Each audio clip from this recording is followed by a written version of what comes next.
Good morning, this is CJ Holmes, founder of Homes for Justice and host and producer for today's show on Weekdays Live. And we've got some good news, some bad news, and some new way to fight back. So it's always changing every day. It's pretty amazing. We've got some court wins I want to share with you right up front. And one is going to be a link, but the other I'm going to have to upload these and get them onto legal action by state. And I promise on this weekend I will try to upload all these things. I promise you I'm going to upload. It's truly a bit overwhelming, all the contacts and information that I get. It's truly exciting because we're waking up and our family, friends, and neighbors are waking up. So keep talking to people, keep sharing the word. And then today we're going to actually talk about some real interesting thing that you can do, and it won't cost you anything.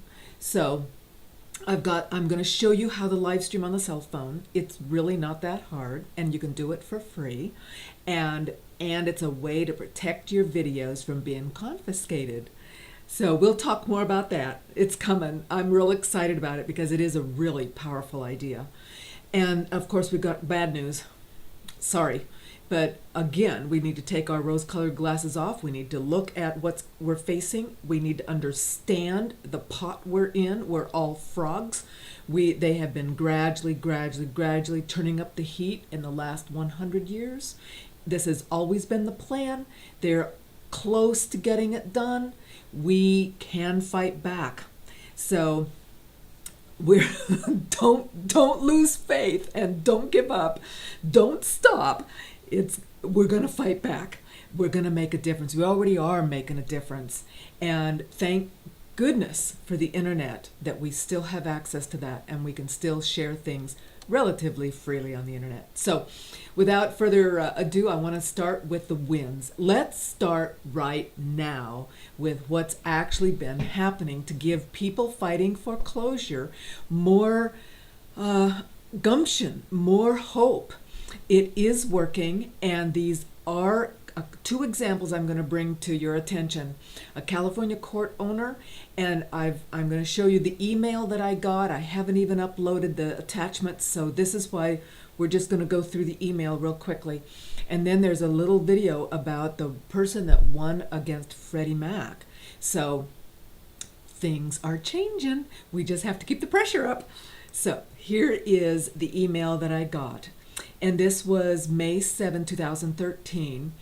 This is in California, and Mr. Johnson, he was a plaintiff. He's the owner. He sued the banks. Actually, he sued HSBC and using the PSA, the pooling and servicing agreement, showing improper transfers. We just talked about that yesterday. So let's go through each one of you. Look at my documenting your analyzing your foreclosure documents. Item number 4, I think, on foreclosure defense on my webpage. And do the second video, because there I talk about how you can get on secinfo.com and you can look up, just sort of poke around. Chances are you will find the likely pooling and servicing, the trustee mortgage-backed security trust that your loan was put in, and you can see the PSA. It's usually in section 2.01. I explain it in the video. So try to find yours, and then follow these guides into everything you object to, your OCC complaint. Stick it in your QWR letter. Send letters unsolicited to the banks and the foreclosure trustees. Tell them that any foreclosure on your home is going to be wrongful, and that you will get treble damages and attorney's fees out of them. Push to stop. Push to stop. If you have an auction scheduled anytime, start threatening them. Threaten them back, and I don't care what state you're in, threaten them back, because the PSA works for every loan, every foreclosure, every securitized loan in the country.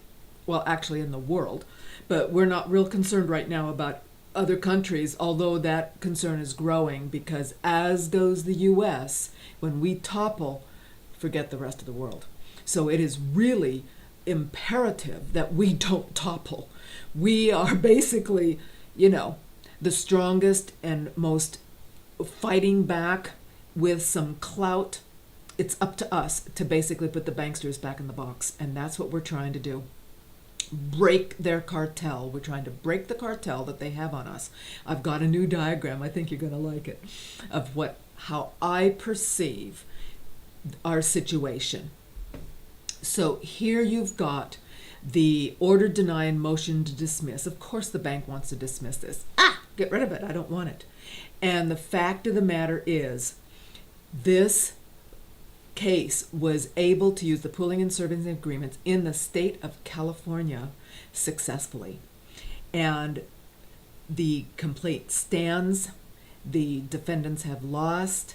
I'm asking for someone to tell me what the actual result is. Does this mean the homeowner gets to keep the house? Do they have to go back to get it free and clear? What happens next is what I want to know, because I don't know, and I can't tell. I don't understand by reading necessarily what would happen next. So I'll bring that to you as soon as we know. But this is a California win. It can be copied by any attorney that is worth their salt, can read a complaint.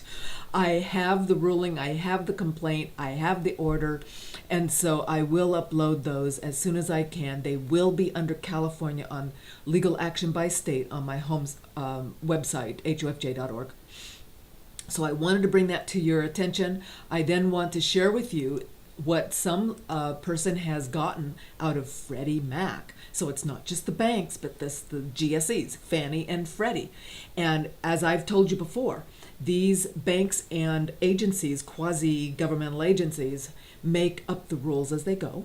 And one of the rules is, if you are the owner, you can't buy it back, you can't buy it short, and you can never live there again. And that is completely outrageous. I'm confident that that's unconstitutional somewhere, some way, shape, or form. They just make these rules up, and then they win by default because we're too broke and poor and don't have attorneys to fight back and to force them individually the way our Department of Justice should. And that's why, we're having now occupies against Department of Justice. It is right at the feet of Eric Holder. They should fire him. They should put someone in that will actually prosecute the banks. And of course, when you see my picture, you'll know why this isn't probably going to happen. This is why we're where we're at, and what we can do about it, and how we can fight back, and how we can get a megaphone, how we can magnify our words and efforts. So let's listen to this homeowner. And you've actually heard from Freddie Mac. I have, yeah. Completely, I had not expected to, because they don't initiate, or they don't participate in dialogue between homeowners and themselves ever. Actually, who did you get the settlement offer from? It was Freddie Mac. The settlement offer is they agreed to actually sell the property to my mom. When I filed the lawsuit, they turned the case over to a separate law firm than they normally work with, and that law firm is targeted at defeating wrongful foreclosure claims for banks. So they were paying about $560 an hour to defeat my lawsuit. I couldn't work or go to school for about 3 months. I was struggling to make my payments, but I was making them. I had contacted the bank, and in March they had told me to stop paying so that I would qualify for the modification. They initiated foreclosure proceedings right away. Who was it sold to? It was sold to U.S. Bank. They sold it to themselves. Actually, they sold it to themselves for the amount of my original loan, not including the 4 years of payments that I made. They made quite a bit of money. My original loan was $40,000, and I had it paid down to $28,000. Kind of this whole time, they both blamed each other for it. The settlement offer is they agreed to actually sell the property to my mom. They won't sell it back to me, and Freddie Mac actually has a policy that they will never ever sell a property back to the homeowner, or back to somebody that will let that homeowner occupy that property again. That's what was so groundbreaking about it, was that they were selling it to my mom with the understanding that I would stay here. They actually put a clause in their sale agreement saying that you won't ever let this previous owner occupy the property again. This is an agency that was created to help us. Created to help us, and we pay them. They own 59% of mortgages right now. Clearly not acting in the best interest of our homeowners. This was back when U.S. Bank employees were allowed to email back and forth with people that were inquiring, and now they're not, which is interesting because there's a written record then. But this was the assistant. How did you find that out? They had stopped. They would only do phone conversations with me, and I asked, why aren't you answering my emails? And they said, we don't do email. And I said, but you do, because you did with me for 8 months. And they said, nope. Everybody else that I've talked to that's dealing with U.S. Bank isn't able to do emails either. So I think it's probably a policy. Anytime you tell them that you're recording the conversation, they tell you that that's not allowed, and then if you continue, they tell you to shut the recorder off, and if you don't, then they hang up. One of the main emails that I have was dated October 7th, and October 7th of 2011, and it says that I'm in review for the HAMP modification. Why that matters is I have this letter from them that I received in the mail, dated October 11th, saying that as long as I'm in review for the HAMP modification, they won't foreclose or sell my house at the sheriff's sale for 30 days. October 18th, I have the dated sheriff's sale certificate from 7 days after I got that letter saying that they wouldn't sell my house.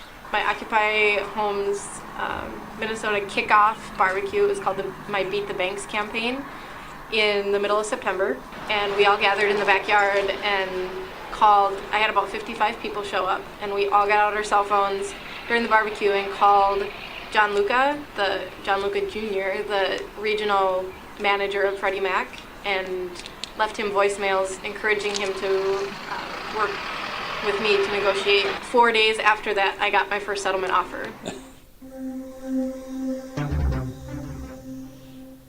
Did you catch this? I want to make a quick summary of the things that she said, just to repeat. The very first thing they did was they told her she had to default before they could get a loan mod. They scammed her into defaulting. This is what they do. They want the land.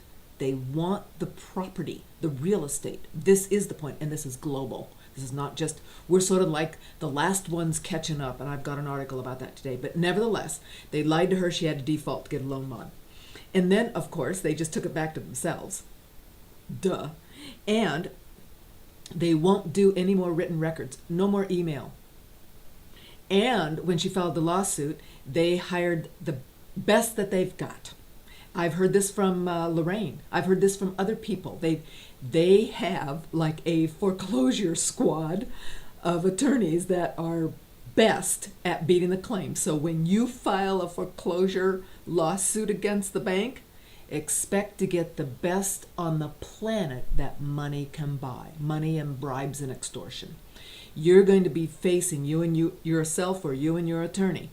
You can expect that they will send out the best, most trained, most experienced attorney group possible, because, and this is why it's not just you, don't take it personally, but it's because as they fail once, they fail a lot. And this is what we're dedicated to doing, making sure that every owner win is spread across the planet, because then more homeowners will rise up and there will be more winnings, and it will be exactly what the banks fear. And they fear that this portion of their fraud anyway will collapse, including their profits and their control.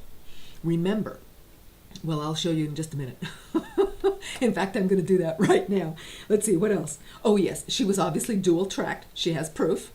You dual tracked me. You told me, I'm doing a loan mod, so there's no foreclosure. And then, whoops, a week later, whoops, a foreclosure. Whoops, we took it back. Oops. And of course, she's fighting that. And she got active. That's fabulous, 55 friends to beat the banks on her behalf. Good for her. And they all did what Occupy Bernal has been doing now for years, and that is they hounded, verbally left messages for the bank. They joined together. They called.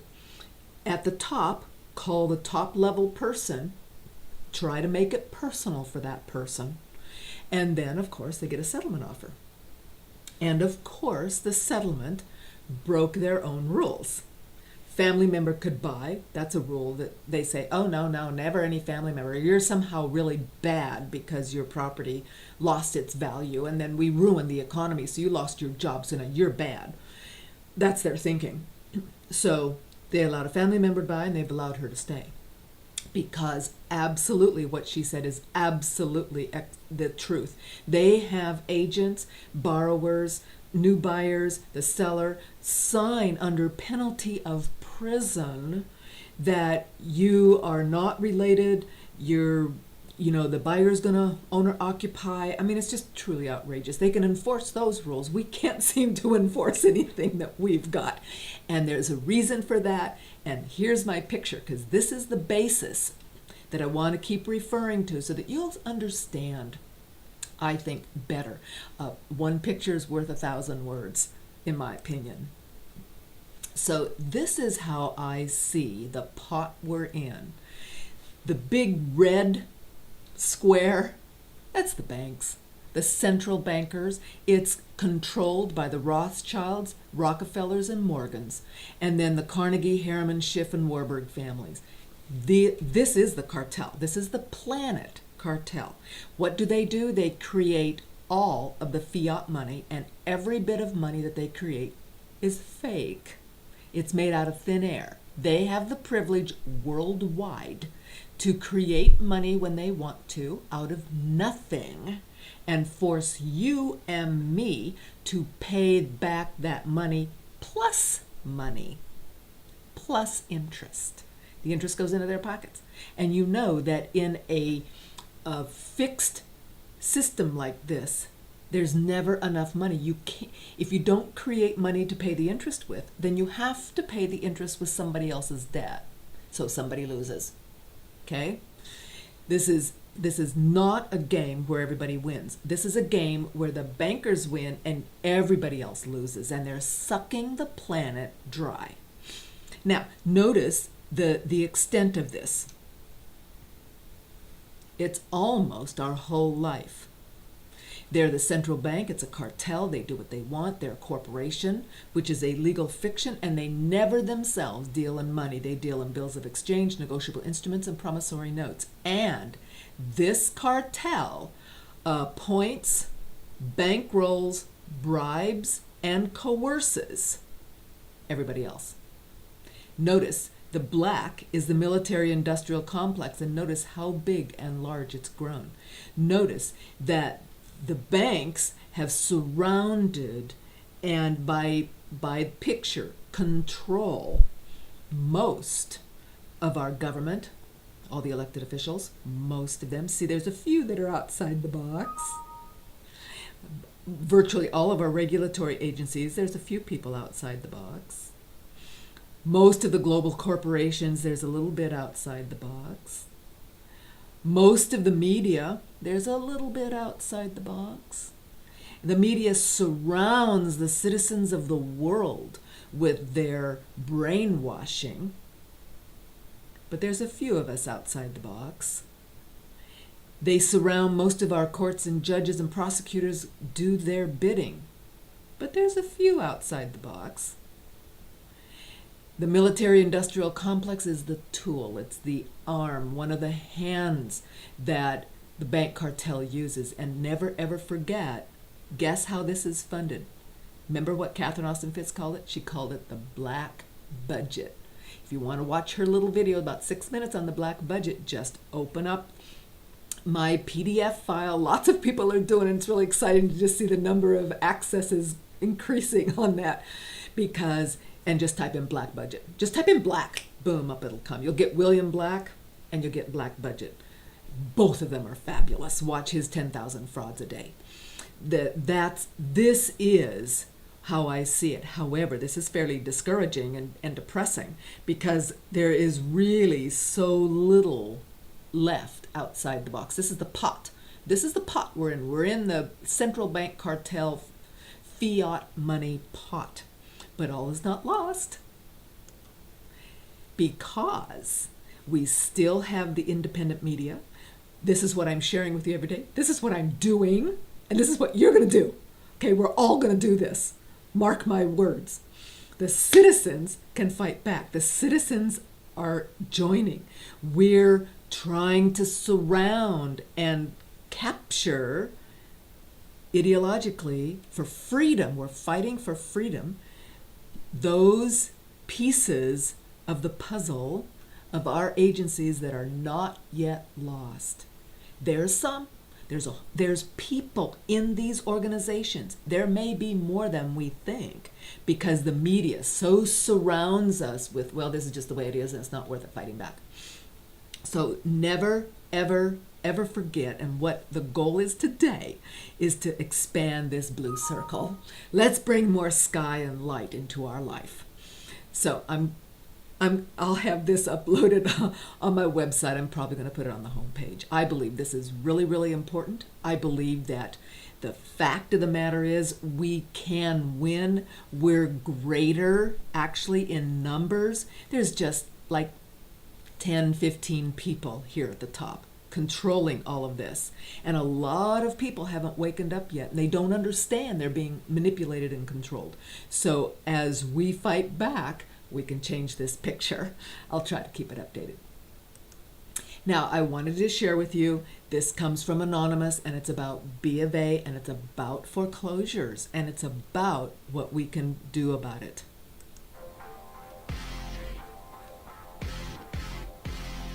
Anonymous is back, and just as they've been talking about, the hacker group has released a series of internal emails dealing with Bank of America.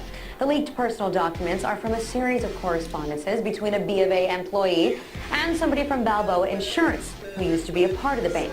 Address they provided us with. Okay, so this is just to confirm that I'm here trying to make a mortgage payment in cash. I have $1,380 sitting in front of me for a $1,371 mortgage payment, and Bank of America is rejecting a cash payment of my mortgage here in Lakeport, California.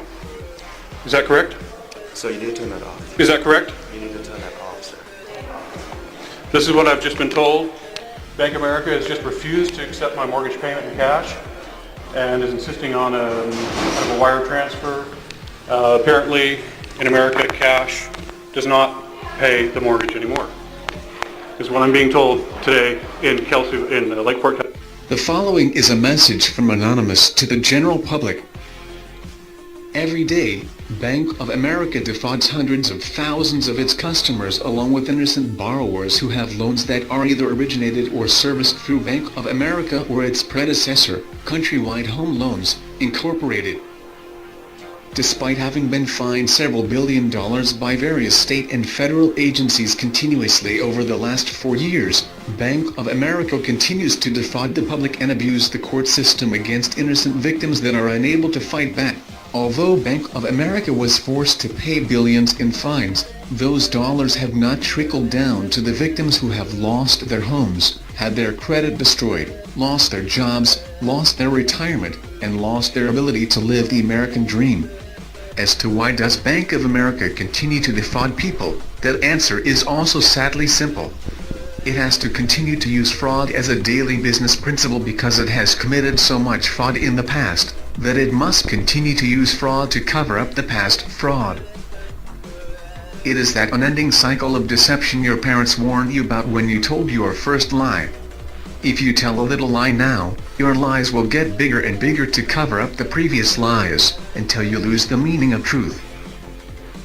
Bank of America, through its predecessor, Countrywide Home Loans, Incorporated, originated 3.5 million loans between 2003 and 2007 that were neither funded nor owned by Countrywide Home Loans or Bank of America. These loans were derived from credit lines established by the Federal Reserve to Countrywide, which were public funds. Because the fraud committed by Bank of America is so extensive, complex, and sophisticated, it would be impossible to outline even a small percentage of the fraud that takes place on a daily basis in a single writing. We can, however, expose one small segment of Bank of America's fraud that affects 3.5 million homeowners and involves approximately $10 billion in home loans. If you are one of those 3.5 million borrowers/homeowners, you should go to https:/op99org/content/bankamerica fraud and read our entire synopsis. If, after reading our synopsis, you feel as outraged as you do helpless, there are at least two small things you can do. You can get online and send emails to Bank of America to let them know you know of their fraud, and insist that they stop. The second thing you can do is send emails to the U.S. District Court, Central District of California, and demand that it stop allowing Bank of America to commit this foreclosure fraud. You guys have sent me a letter stating that you guys now hold my note on my mortgage. Right. I called to ask for proof of that. Just a simple legal document showing that Bank of America does now have the authority to service this loan. I just want some kind of legal proof. People of America, it is time to wake up. It's time for Bank of America to come clean. We are anonymous. We are a legion. We do not forgive. We do not forget. Expect us.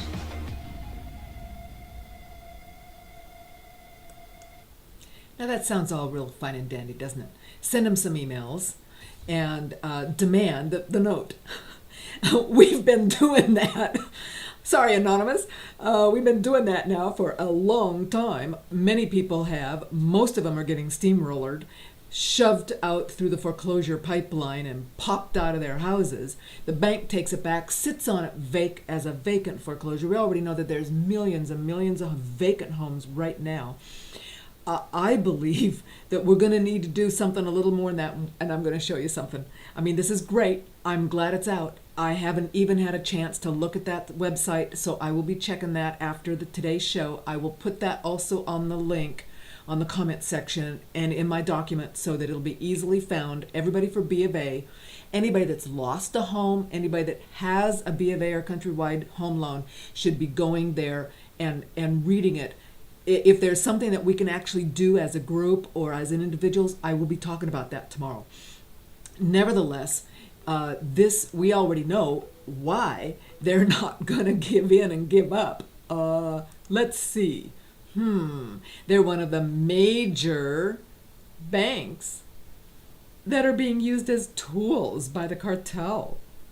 Duh.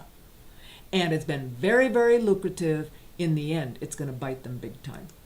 So B of A has the foreclosure process down pat, and this is an article that points out that when the Attorney General in New York, when was that? Just a few days ago, stepped up and said, I'm going to file a lawsuit about the banks are violating the settlement agreement, the National Foreclosure Settlement Agreement.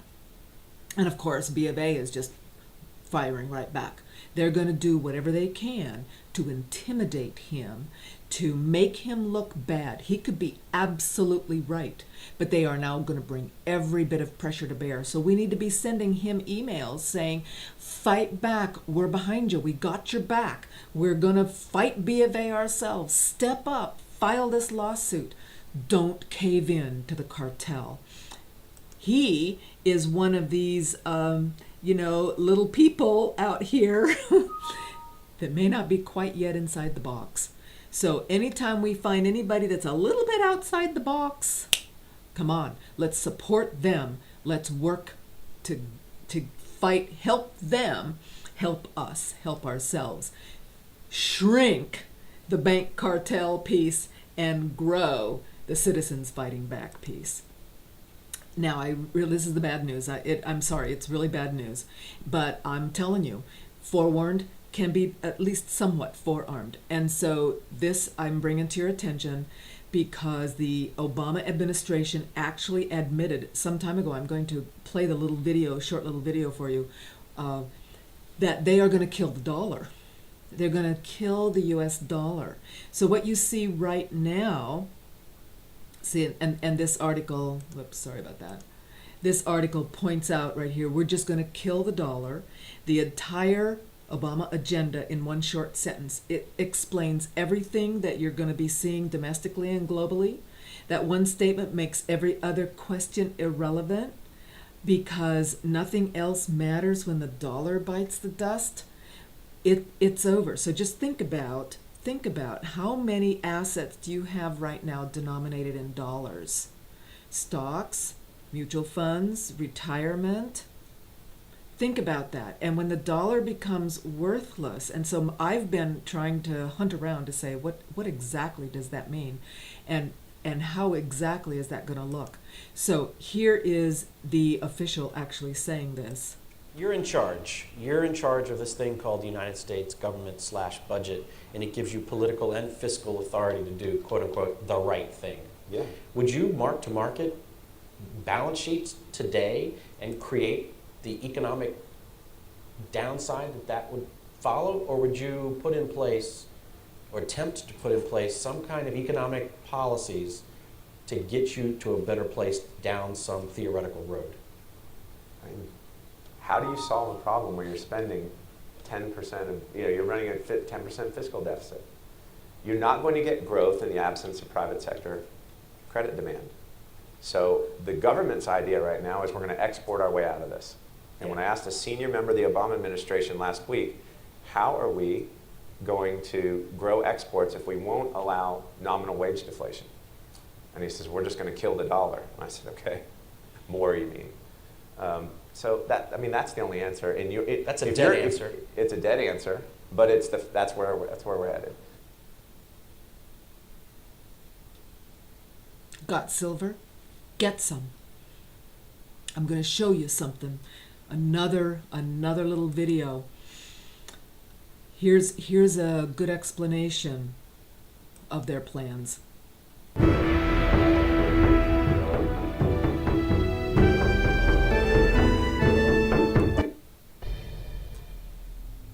George Soros, dubbed the man who broke the Bank of England for funneling hundreds of millions of dollars out of the British economy with the collapse of the British pound, is now rumored to be orchestrating the same thing with the imminent collapse of the euro. Soros's haul will not be in the hundreds of millions, but hundreds of billions. This is the same George Soros who funds the John Podesta-controlled Center for American Progress. John Podesta, former chief of staff to Bill Clinton, and in effect the chief of staff in the shadows to Barack Hussein Obama. Podesta's Center for American Progress virtually wrote Obama's trillion-dollar stimulus bill, which was nothing more than a money laundering scheme to shove money into Obama's supporters' pockets. But Obama, Soros, and Podesta are out for bigger fish than paying off their leftist backers, each a fervent globalist who thinks the world run by a socialist international body would best benefit humanity. They are orchestrating an economic catastrophe that will make the collapse of 2008 look like child's play. With the national debt projected to be $20 trillion by 2016, with Fed Chairman Ben Bernanke endlessly printing money, with the stock market at artificially high levels, an economic collapse is imminent. Soros and his gaggle of banksters have dumped most of their stock in the banking industry and are stockpiling a massive amount of gold, secretly orchestrating a stock market crash. And Obama, Soros, and Podesta have a secret that they're keeping wraps on. If the stock market crashes, the economy itself will collapse. But that's only the beginning of their economic espionage. The plan? To kill the dollar. Conspiracy theory? According to a highly placed source in the intelligence community, as reported by the Canada Free Press, this is exactly what the globalists are planning. But that is just the beginning. According to the source, after the collapse of the economy, after the collapse of the dollar, long after the collapse of the euro, there will be a call for an international currency with global government. Welcome to Barack Hussein Obama's Fundamental Transformation of America.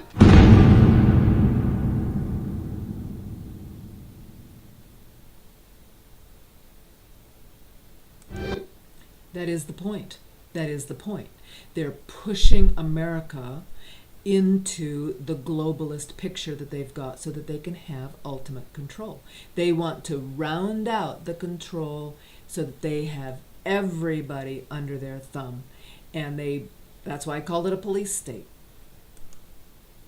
So, Here's the article I talked about earlier already today, and that is, and I've been talking about this now for a couple of years.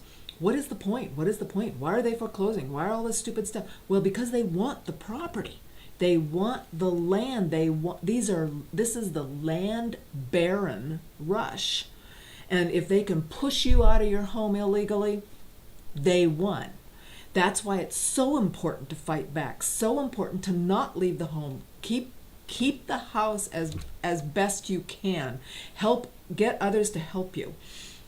And here is the point, and I made some comment earlier about this, and that is, we're sort of like the last to fall. They've already been doing this huge land grab in all of these other countries.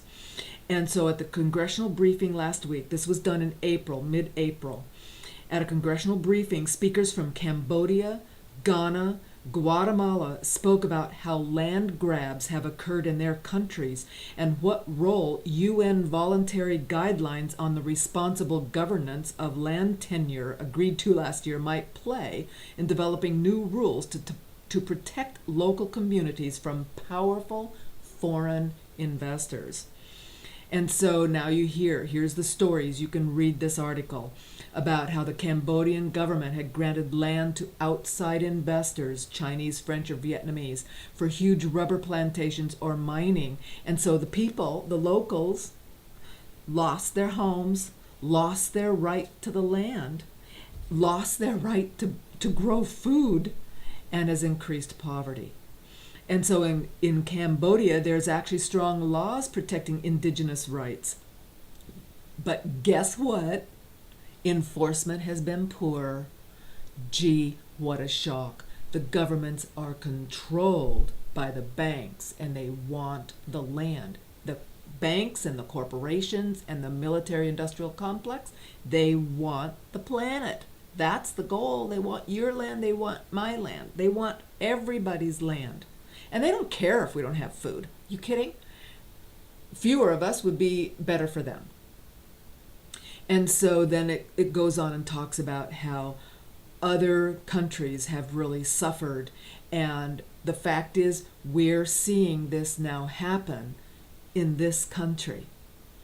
I talk about it all the time. And here is the biggest, most corrupt bank scheme that's not being stopped.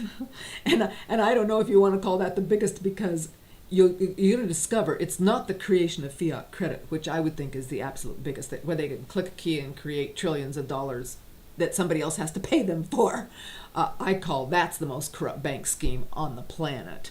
But nevertheless, this is about interest rate swaps, and this affects our communities, our cities, our counties. He also says some other really interesting things. I'd like you to listen to it for a few minutes. Matt Taibbi in Rolling Stone has a terrific article called "Everything is Rigged, the Biggest Price Fixing Scandal Ever." And he's right about this. Now, first of all, we already know about LIBOR. That's how the banks colluded to fix the interest rates, and several banks have admitted to that and paid combined billions in fines, and there are billions more coming. Now, of course, the reality is they're affecting a $500 trillion market, so a couple of $1 billion in fines are no big deal compared to the money they've already made from it. This is the same story we've heard before, but the new twist is, now it looks like the federal investigators might be looking into the London-based firm ICAP, which is the world's largest broker of interest rate swaps. Now, these interest rate swaps are actually very important, especially for local governments. And it sounds complicated, but basically it's how local governments oftentimes finance the projects that they're going to do. They're going to do a new stadium, they're going to do a new sewer system, they might do an interest rate swap. Now, it affects also a huge market. Well, how huge a market? A $379 trillion market. That is 100 times the size of the US federal budget. So if it turns out that they fix that market, they would make a significant amount of money, and as usual, at our expense.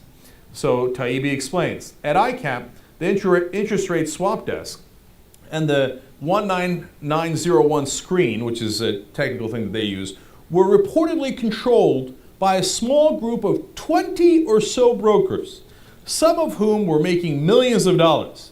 These brokers made so much money for themselves The unit was nicknamed Treasure Island. You think they don't know it? They know it. They sit around there like a Treasure Island. High five! We fixed this trillions of dollars worth of interest rate swaps and the interest rates through LIBOR, and we make a ton of money. In fact, a yen trader said about the LIBOR fixing, it's just amazing how LIBOR fixing can make you that much money. Of course you can make a lot of money if you fix the markets. And it's amazing that it's about 20 guys or so. Now look, there's not often times conspiracies where 20 guys sit in a cigar-filled room and they go, whoa, let's make up some. But in banking, yeah, there's the major banks, the top 5 or 6 banks in America control about 60% of the gross domestic product. That's an amazing number. So if about 20 guys from those banks and a couple others international banks get together, they can do some serious damage. And another trader flat out admits there was, quote, pure manipulation going on. Now, the LIBOR we already know about, although there's been, in my estimation and the estimation of the experts, a puny amount of fines, and it hasn't even really touched the American banks yet. The international banks had to pay the fines, of course, right? The American banks are like, they're paying fines. We're above the law. So we'll see how it develops, but whatever, usually what they do is they throw a fig leaf on it. They make $100 billion, and then they'll pay a $1.5 billion fine, and they'll go, oh, that was a record fine I paid. What else do you want me to do? But to give you a sense of how ridiculous this was, now a lot of times the banks, on the one side, they fix the rates, whether it's LIBOR or the interest rate swaps, right? And on the other side, they profit off of that fixing. One side is supposed to set the rates, and the other side makes trade based on those rates. That's how they make the money. And so oftentimes, one side of the bank will talk to the other side. In one case, they fix the rates in exchange for Bollinger champagne. Whoop-de-doo. Another one found in the memos of the banks themselves, the rate was even lower. A Swiss franc trader says, can you put in $6 million Swiss LIBOR in low, please? In other words, make it low, so I'm going to trade based on that. The primary submitter, the guy who sets the rates within the same bank, says, what's it worth? The Swiss franc trader says, I've got some sushi rolls from yesterday. Okay, low 6 million, just for you. Trader, woohoo! That'd be awesome. So apparently that's the price. They're going to make millions of commission off that for a day-old sushi. That's the price we got screwed for in that particular deal. Now, why don't the federal prosecutors ever do anything about it? Well, all the way up from Attorney General Eric Holder, all through the Department of Justice, they've had the same thing, and we played it for you here on the Young Turks in previous shows. What they always say is, and this is a quote, if we take action against the banks, there might be, quote, collateral consequences. Meaning, now if there's collateral consequences when you do a drone strike and civilians die and kids die, that's fine, that's war, that's what happens. If you prosecute bankers who are guilty, the collateral consequences might be that the bank might not do as well. Oh, no. We can't have those collateral consequences. It could affect the economy overall. It could affect how you view politicians that are currently in government. It could affect their donors and the lobbyists. There could be collateral consequences, and we can't have those kind of collateral consequences. So when you ask Michael Greenberg, he's a former director of commodity futures from the Commodities Future Trading Commission, a guy who would know. He says, quote, there's no therapy like sending those who are used to wearing Gucci shoes to jail. But when the Attorney General says, I don't want to indict people, it's the Wild West. There's no law. That's so true. Now, find a little rubbing it in for you guys. Robert Wise represents the banks, and he goes into court in making arguments that they should not be held responsible for the fixing the rates, the interest rates that affect all of us, whether you're buying a house, you're getting a loan, your savings, it affects all of us. They're in civil litigation over it. Robert Wise represents the bankers, and he says, quote, it is essential to our argument that this is not a competitive process. The banks do not compete with one another in the submission of LIBOR. Now, the reason why he says that is, even though the banks have this illusion of competition in the illusion of a free market, when they go to court, they say, oh, did you think we were competing? No, this is not anti-competitive action. This is not an oligopoly. This is not breaking the law. Because I'm going to be honest with you, we never competed in the first place. Did you think we were competing? Of course we're not competing. We're all getting together to screw you. They admitted in court, we never compete.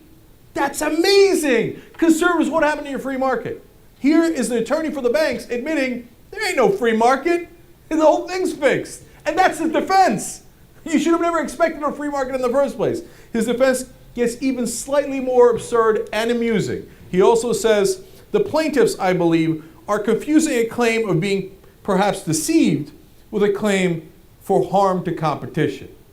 In other words, no, they're suing us based on the fact that there was no real competition and we colluded. One, I told you, we never had any competition to begin with. Number two, you're confusing the fact that we lied to you and we robbed you with the fact that we should be having a competition. He's saying it right there. Our confusing claims of perhaps being deceived. In other words, yeah, of course we deceived you. We're the banks.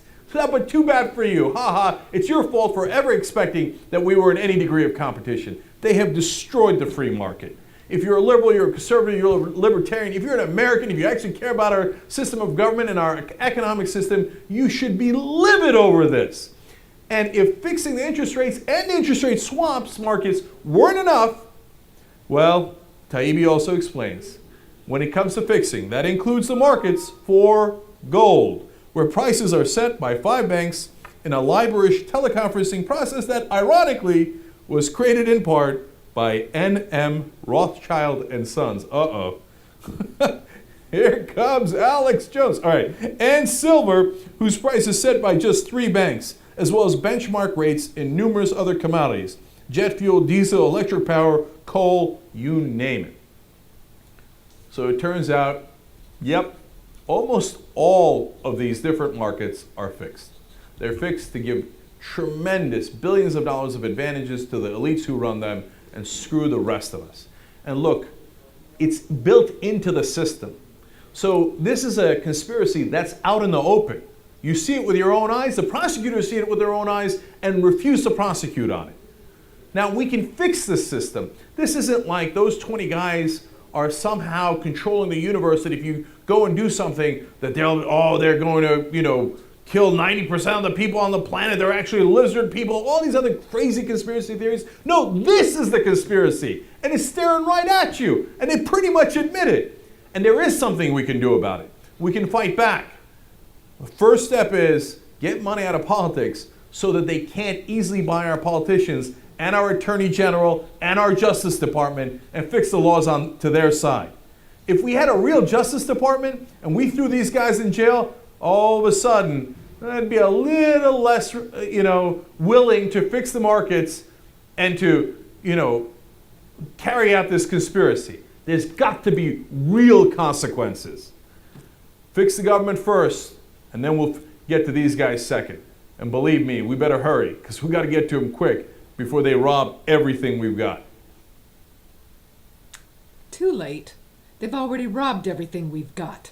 And I'm going to suggest to you, as I listen to him again, the fact that he's saying the first thing we have to do is get money out of politics, and I've been saying that too. But just think about it. When you really look at this picture, this is what's so powerful about this picture, because I just did this morning, and I'm mulling it over right now. And I think the most important thing is to change our money. Our fiat money. If they're going to ruin the dollar, if they're going to kill it, inflate it away, and then we don't have anything to use as the medium of exchange, they're going to want to bring in some other fiat currency that's going to somehow be better. I think that we should really focus on having our Congress people and elected representatives understand that it's the fiat credit that they can create, obviously, quadrillions of money at the click of a computer key that puts them in charge and us as slaves. If we stopped that and said, something, we're not going to play with that anymore. We're going to create our own dollars that are not based on debt. I've said this before. I still feel this is true. If you don't agree with me, send me an email. Let's discuss it. But I believe if the Congress, the House and the Representatives, and got the White House, with political pressure, we might be able to push this through. And I think we should tell all of these guys, Taibbi and the Turks and Max, all of these people that I've been showing we need to have them understand that really what we need to do is to just start minting true US dollars. If we just think about it, what we've got now, I now refer to all the time as FRNs, Federal Reserve Notes. They are not real dollars, they are notes. They're Federal Reserve notes. They're central bank fiat money that they can print at will. It's not backed by anything. Did you notice all those people hoarding gold? Wonder where it went. Remember we talked yesterday about how, the bullion banks don't have any gold. That's because the cartel is using their fiat credit to collect all of the assets, the gold, the silver, the land. So the point is, if we got our government to understand that really we could break this bondage by just taking the power back, that we can create our own dollars. The US Mint will print US dollars. So when you take your paper dollar, it says US dollar across the top of it, not Federal Reserve note, and it is not based on debt. And we print, let's just print 16 trillion, pay the banks off with that, pay our debt off with that, and say, okay, now we're done. We don't have any interest to pay. We're done. We're over. It's over. We're not going to use your fiat money anymore. You can't, because they are controlling everything with this. He starts saying, talk to your elected representatives, and I'm thinking, yeah, and the banks are going to just come back with trillions more and buying people off. Those 20 guys, they sold them, they prostituted themselves. They are ruining and chose to continue to ruin any vestige of a free market for their own personal gain. That's basically a definition of prostitution. You're going to sell yourself for money. And those guys have done that. Everybody, every government official that sells out their vote and their representation to some money, some campaign contributor rather than the people, they have prostituted themselves. And maybe that's a word to use. I don't know. But I do believe that we must start focusing on the fact that everything we deal in is fake and credit. That's why I keep encouraging you to get into the hard assets. Now, here's an article. I got to bring it to your attention. And the bottom line is, there's bubbles going on, bubbles in real estate, bubbles in the bond market, bubbles many different places. And they talk about the 10 trillion that's been added. It's all fake credit money. And we already know now from today that they're planning to kill the dollar. So they do have a plan. And their plan is like a 200-year plan. It's not like 30 days the corporations go through. And that's why so many of us miss it, because we don't live that long. But the plan outlasts a normal human life. That's why it's so very dangerous, and why we must do something about it now to protect our future kids and their families. And so he's talking about when these bubbles collapse, and just think about it, because let's just take housing, let's take the stock market, bond market, those three in particular in this country. When house prices suddenly don't rise anymore, when they start to collapse, or what if they just start going down, or what if they really fall? What if the stock market crashes? You already saw Anonymous is predicting that that's what they're going to do. They're going to snake everything they can out of everybody in the country and the planet. They're going to push prices up, get all that money, and then make it collapse so that you lose your assets, that you lose your money, you lose your life's work, your savings, your homes. This is what's going to happen. When confidence drops, then the game is over. And this is really why they call it a confidence game. The whole game is based on confidence, that you and I trust that it's going to work. When you and I stop trusting, we don't have confidence in the game anymore, collapses. And that's what we can basically expect. So here's an article written just Monday. Chris says, and I totally agree with him, that we, the vast underclass, we're all the underclass guys. I don't care if you're making $1 million a year. You're an underclass. You better join the rest of us. We must rise up against the global cartel or we'll die. And they're going to take the food. They're already trying. This goes into a lot of the different issues that are happening, and we've got to stop thinking that it's Republicans or Democrats or progressives or any of the people. It's none of the people. It's all about the cartel and how they bribe. And if they can't bribe you, they'll coerce you. And if they can't do that, then we have articles where it looks like people die under suspicious circumstances. They'll get rid of you. So that is what we're facing. And this, you just got to see, here's one more example of the cops trying to get the cell phones away. It's been big news that they took all the cell phones of that beating death of that father. And the people are rising up and they're going into court, and this is a good thing, good thing. We've got to fight back. We've got to get our local cops back in control. And we've got to stop this kind of training. So here's some kids that are just in the park. Turns out that one guy calls himself a Mexican.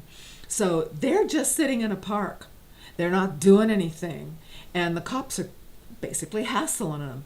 And the reason I'm willing to say that is because I had teenage kids, and they would come home and say, well, the cop just picked on me. Well, the cop did, because it was a young man. And typically that's what's happening. They're gonna go after our young men because they know that's where revolution rises. Those are the people most likely to run out on the street to protect their moms and sisters and dads. And so just real short. This is in Newark, New Jersey. See, he's got his cell phone. The cops just calmly get out of the car. There's no emergency.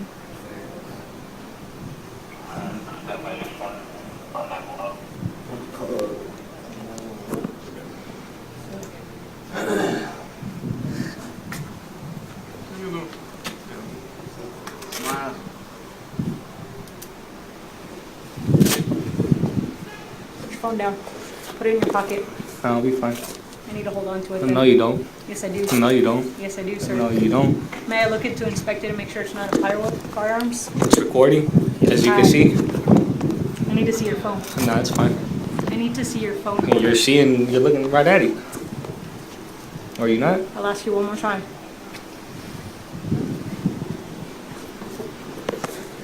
Stop. Excuse me? What's up? Excuse me?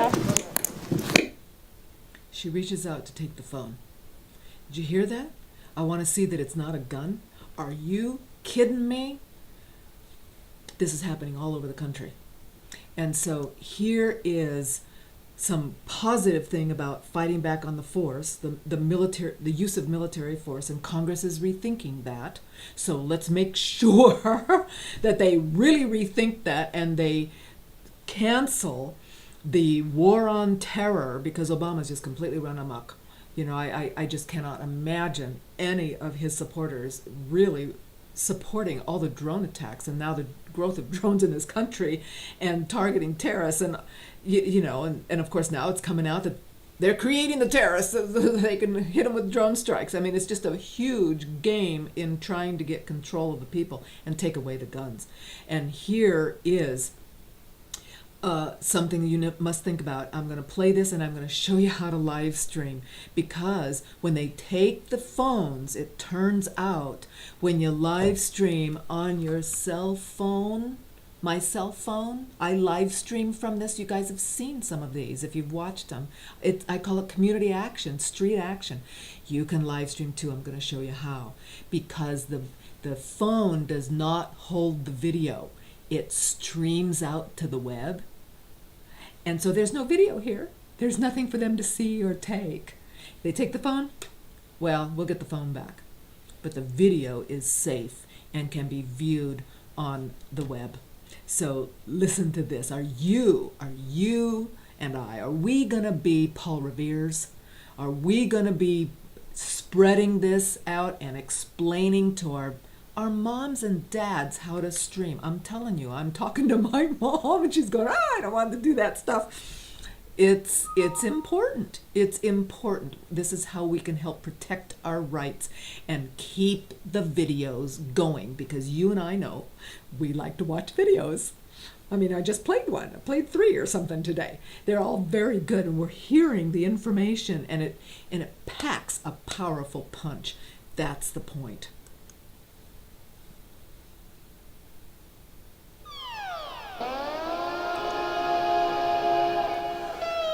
Hello, this is Hank Hill, and I'm telling you what, you need to listen to Alex Jones. Infowars.com.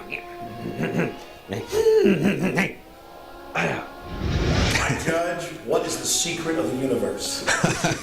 Infowars.com.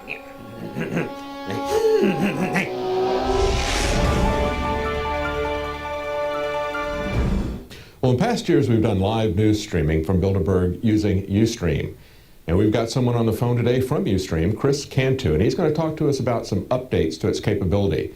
These are things that are going to help you get the information out to other people, to help wake people up, social streaming, and the way that's going to work. But there's also some information about how you can use this to be a Paul Revere, to be the next Alex Jones, and how you can use this information to protect yourself and your family when you're filming the police or some other government agency and they want to confiscate your phone and cover up evidence. So joining us here is Chris Cantu from Ustream. Welcome, Chris. Thank you for having me, David. Now, let's talk about how big Ustream has gotten lately. It was huge compared to some of the mainstream media with the Mars landing. I think you had more people than CNN watching it on Ustream Live, didn't you?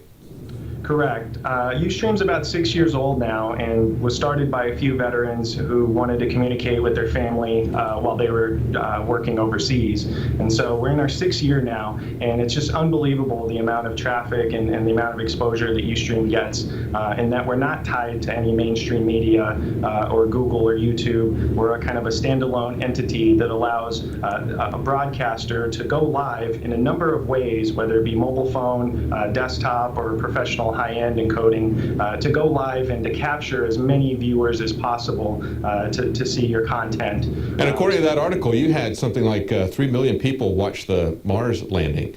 And at one point in time, you had 500,000 concurrent. I think the most that CNN had was like 426,000. Correct, and those numbers are just astonishing. Another example is during the Boston bombings, someone had put the police scanner and tied it to a webcam, and we had at one point over 2 million people watching that police scanner as they were searching for the suspects. I remember that. We were watching it here.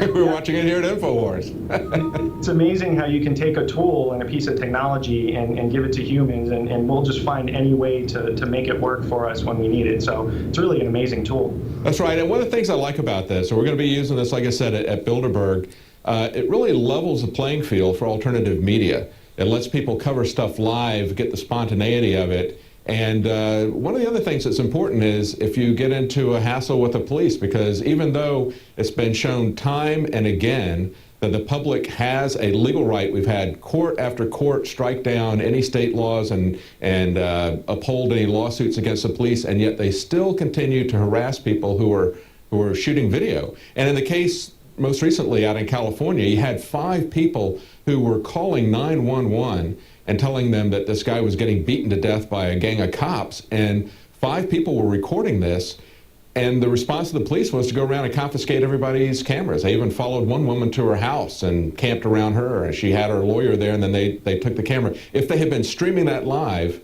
that would have been out there for people to see, and we would have had at least a better chance that justice would be done. Absolutely, David. And Ustream has free and paid services. But even with the free service, you can download our app on iOS and Android. And let's take it in that particular situation.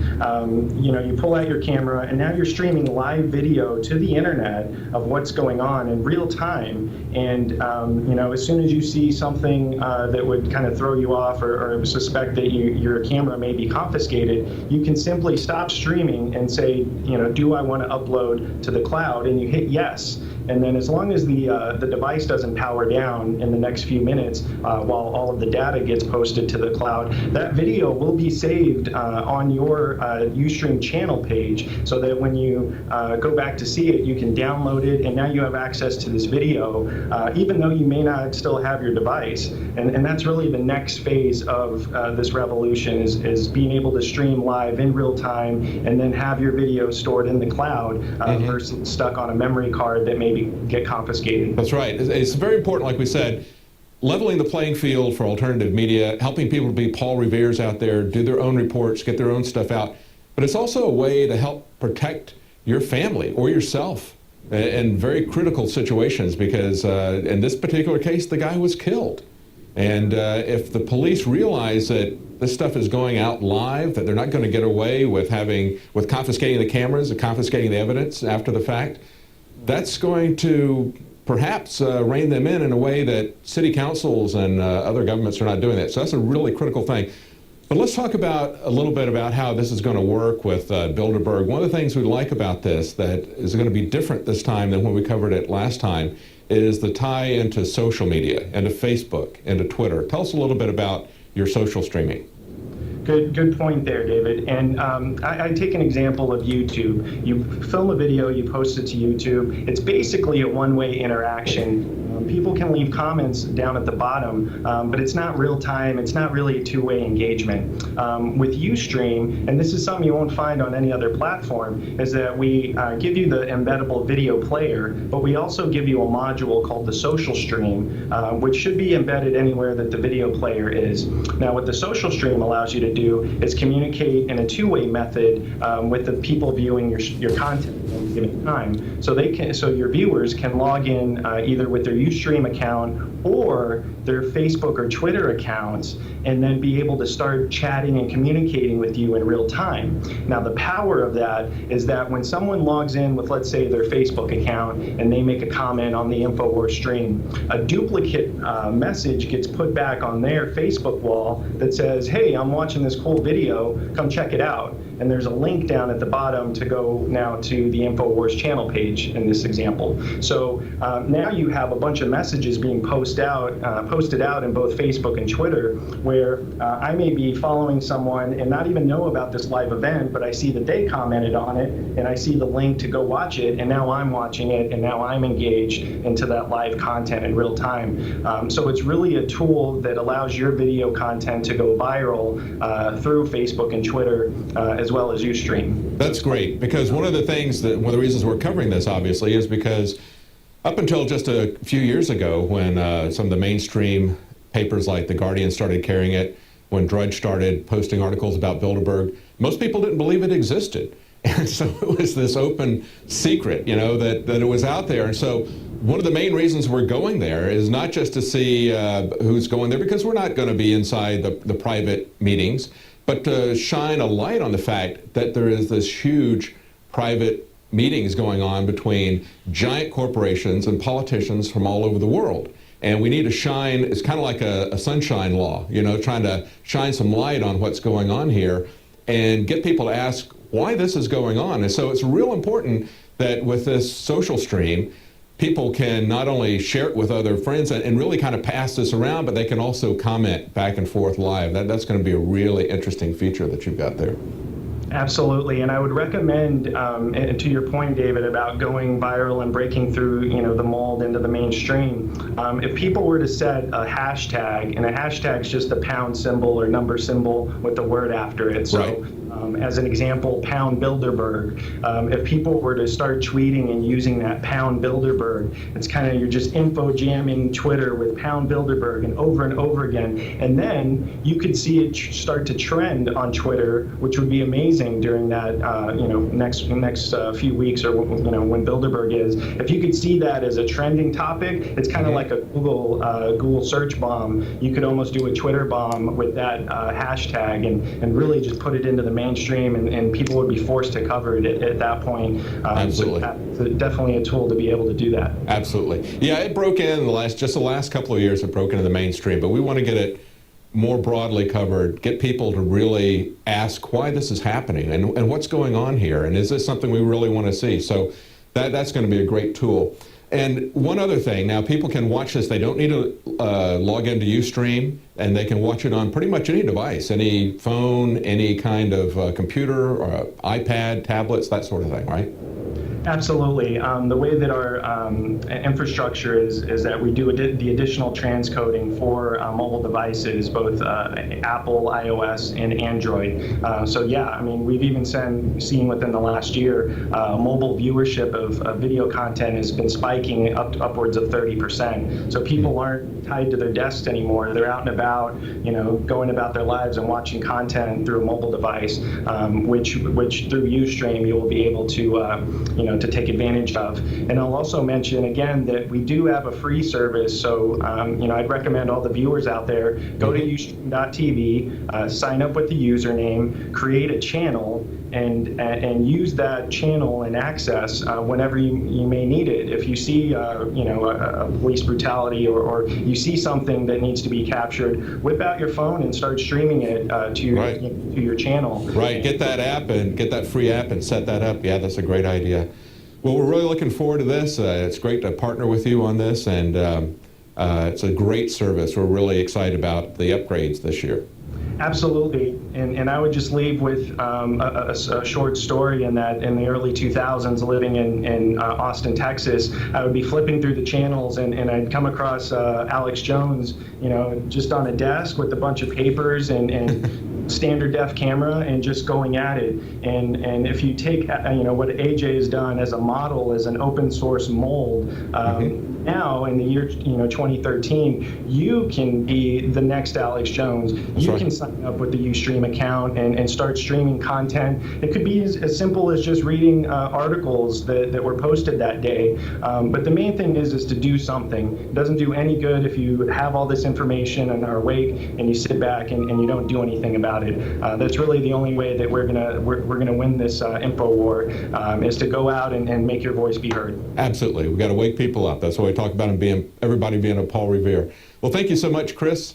Really appreciate you coming on here. We're really looking forward to working with Ustream. Appreciate it, David. Look forward to the Bilderberg streaming, and we'll make it happen this year. Thank you.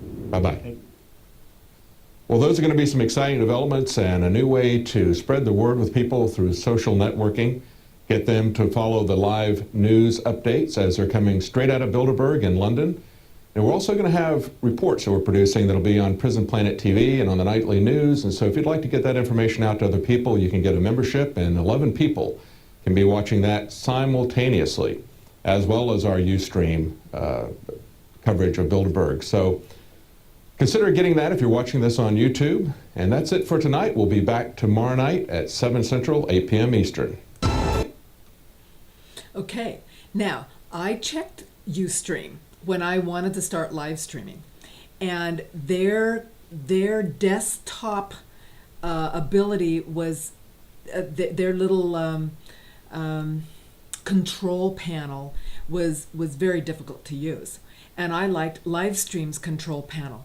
It seemed to work really well and easily, although now we've had Livestream break whenever I try to change the picture, so I don't even change it anymore. It's just like, okay, we're just gonna let it run, and then it works, and then we're fine. But I did want to show you what it does look like on your cell phone. I will be checking out Ustream because now he's already talked about this social media interaction. I want to see what is it he's really talking about with the Facebook and the Twitter connection, because maybe that is something we need to migrate to. I don't have that with Livestream. Livestream currently does not offer that. However, Livestream has a free channel. You can live stream for free. You can download the Livestream app. So here's my cell phone, and when I want to live stream, I have a little icon right here. It just says live stream, and so you bring up the software and it says, how do you want to join? So I usually just join with my Facebook account, because that's easiest than typing in, you know, my email address or some other kind of login.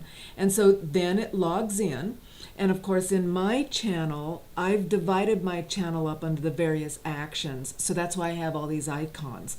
And sometimes I've mistakenly recorded, you know, weekdays live under street action, something like that. And I've tried to fix that.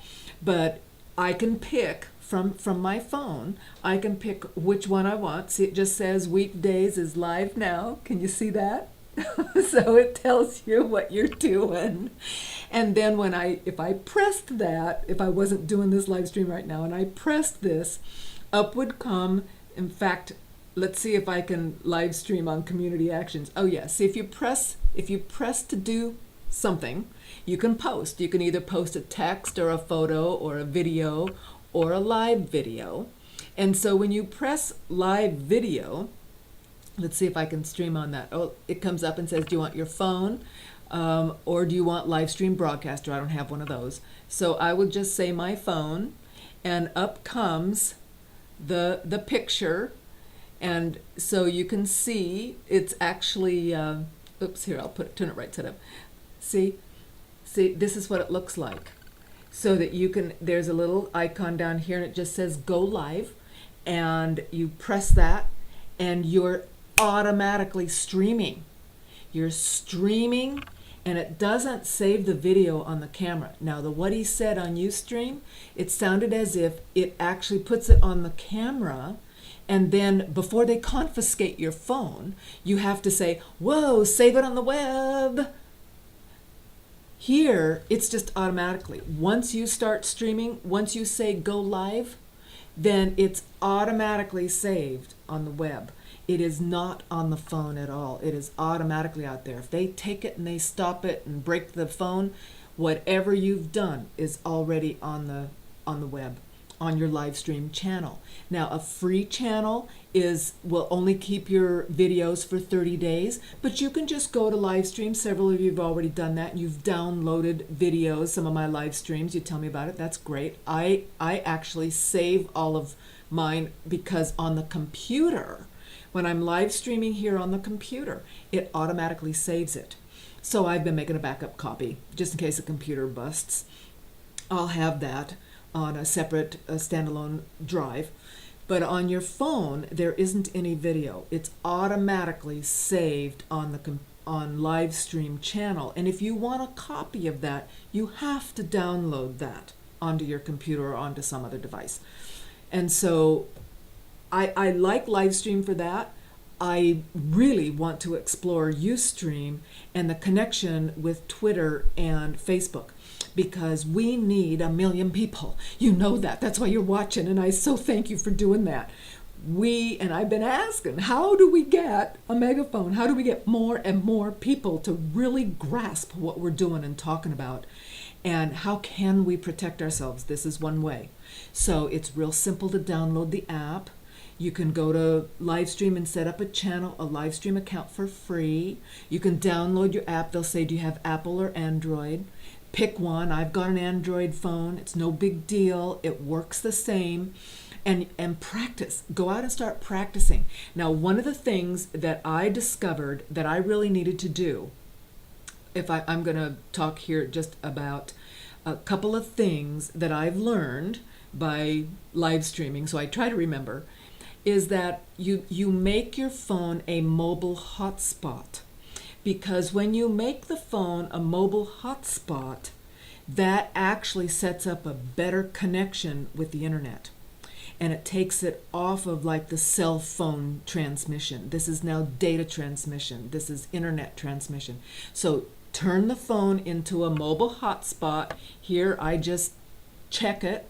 and then it checks to see that if I have that right, and then it makes it a mobile hotspot. The other thing you might want is a small battery pack. Let me show you what mine looks like. Here's my battery pack.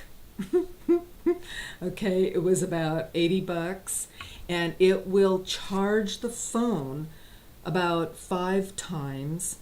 I can charge other things in it, like you know, a little ear device. What do they call these? Bluetooth device. You can charge, and this will go on the road, and you can actually take an awful lot of live streaming with a little tiny battery pack like that. So this is what is, see, now it's a mobile hotspot. See how it says mobile hotspot? So this is the power. It's not that tricky. If you don't have someone like me to explain it to you, I've been stumbling around trying to figure it out. I go into the store, I'll ask, okay, tell me guys, how does this work? How does that work? And then I show the guys at the store, by the way, I have Verizon, that I'm live streaming, and they're just going, really? Wow. So that's sort of something, you know, an old person like me showing the young bucks how to do stuff. And let's train all of our family, friends, neighbors, kids, everybody how to do this, because this is how we're going to protect ourselves. And I'm going to check out Ustream. Let's see if they have a better media connection, because that's what we need. We need the media. We need everybody saying, oh, look at that, it's streaming. What is that about? And then once they watch it, they go, whoa, what? I want to know more about that.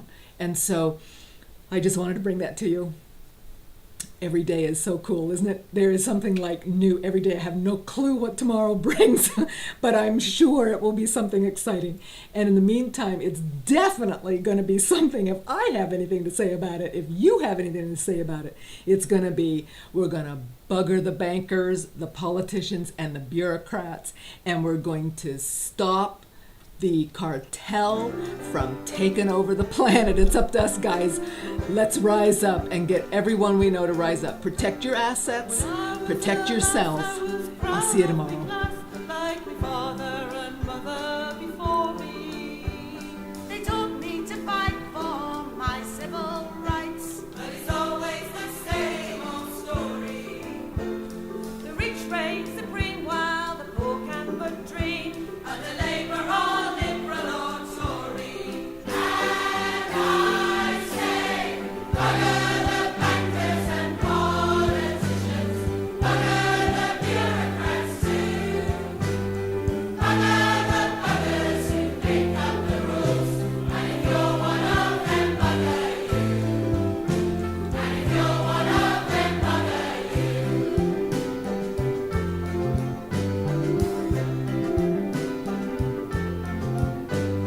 The system is bent and the money's all spent. We're badgered from every direction. The workers get taxed while the wealthy relax. With nary a moment's reflection. When it's brass, there's muck, and they don't give an arse, 'cause they're programmed against insurrection. And I say, bugger the bankers and politicians, bugger the bureaucrats too, bugger the buggers who make up the rules. And if you're one of them, bugger you. And if you're one of them, bugger you.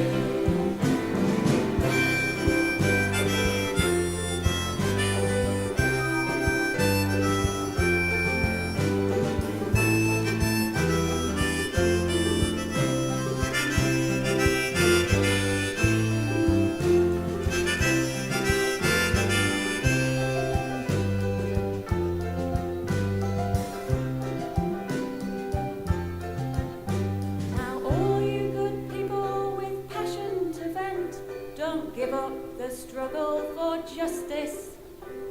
But I've done my time on the protesters' line, and these days I show my dissent.